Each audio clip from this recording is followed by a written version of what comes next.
Karet merupakan tanaman perkebunan yang selama ini menjadi penghasilan besar bagi para petani, terkhususnya di Kabupaten Pali.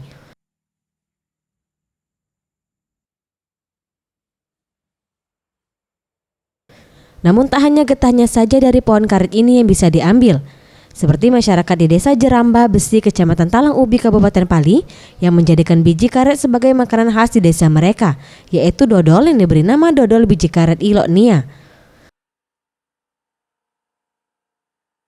Usaha dodol ini merupakan usaha kelompok dari masyarakat di Desa Jeramba Besi. Ibu Siasmi selaku ketua kelompok dalam usaha ini mengatakan, dodol biji karet sudah ada sejak tahun 2014. Dia juga menjelaskan proses pembuatan biji karet menjadi dodol ini membutuhkan waktu yang cukup lama. Proses terlama yakni mengeringkan biji karet agar getah yang terkandung di dalamnya benar-benar hilang dengan cara memasukkan biji karet ke dalam oven.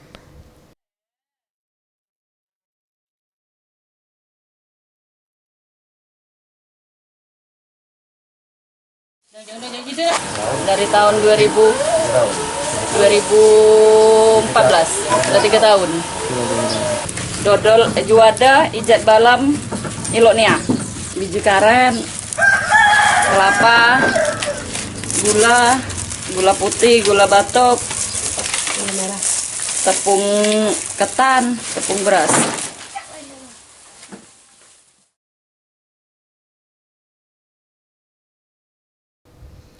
Hingga saat ini dodol Ilok Nia sudah mendapat perhatian dan sekaligus menjadi kuliner khas pemerintah Kabupaten Pali. Dodol dari biji karet ini juga sering dihidangkan pada saat adanya kunjungan para tamu pemerintahan dan tentunya siap untuk dipasarkan ke seluruh penjuru di luar Kabupaten Pali.